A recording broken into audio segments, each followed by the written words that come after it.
Há 25 anos, o Brasil perdia um dos principais personagens da sua história política, Luiz Carlos Prestes. Na década de 20, ele liderou uma revolta militar e uma marcha de mais de 20 mil quilômetros para exigir reformas sociais e políticas. E esse foi apenas o começo da trajetória do Cavaleiro da Esperança.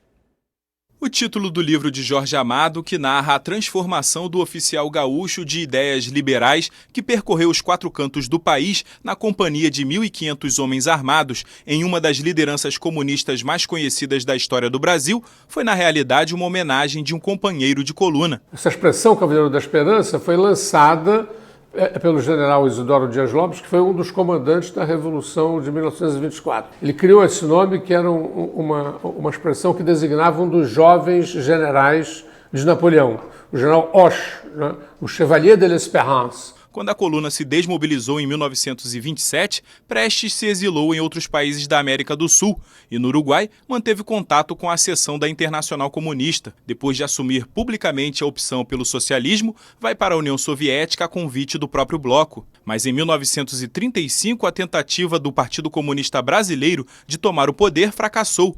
Ele foi preso e Olga Benário, companheira e esposa de Prestes, acabou sendo deportada para o país de origem, a Alemanha nazista, apesar da gravidez, e executada logo após o período de amamentação da filha do casal, Anita Leocádia. Com o fim do Estado Novo e depois de 9 anos de prisão, Prestes é libertado e concorre às eleições parlamentares de 1946, quando é aclamado nas urnas, mas tem que engolir uma aliança com Getúlio, um dos responsáveis pela deportação de Olga. Os dois adversários eleitorais que apareciam na cena política brasileira em relação ao Getúlio eram o Eduardo Gomes, líder da UDN, e o general Dutra, líder do PSD. E o Prestes disse: vocês querem que eu participe com vocês de uma conspiração para derrubar o Getúlio, mas para mim o Getúlio e vocês são a mesma coisa.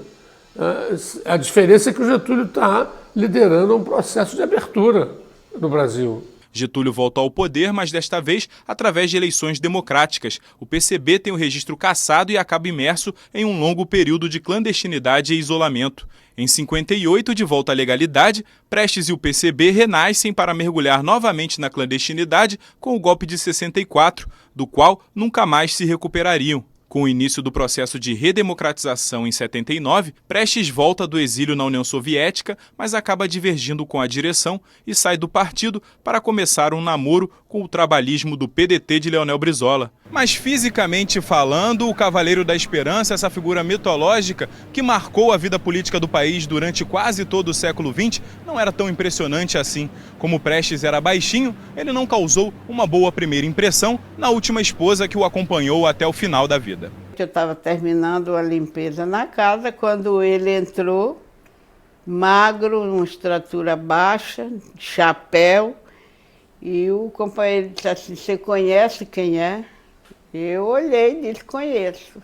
Mas para mim foi uma surpresa, porque eu esperava o Prestes assim, um Hércules, pela sua bravura de história que o meu pai contava. No dia 7 de março de 1990, Luiz Carlos Prestes morre no Rio de Janeiro e o cortejo fúnebre é acompanhado por admiradores. De acordo com quem conheceu Prestes na intimidade ou estudou a vida do revolucionário, o exemplo que Prestes deixou para as gerações futuras foi a fidelidade aos próprios ideais políticos. Desde os 22, 23, 26 anos, ele pegou armas na mão, porque não tinha outro meio naquele momento, mas tomou armas na mão e com coragem, com bravura destemida, correndo risco de vida, atravessou todo o Brasil em guerra de guerrilhas, mas ao mesmo tempo enfrentou e derrotou 18 generais do Exército Regular Brasileiro.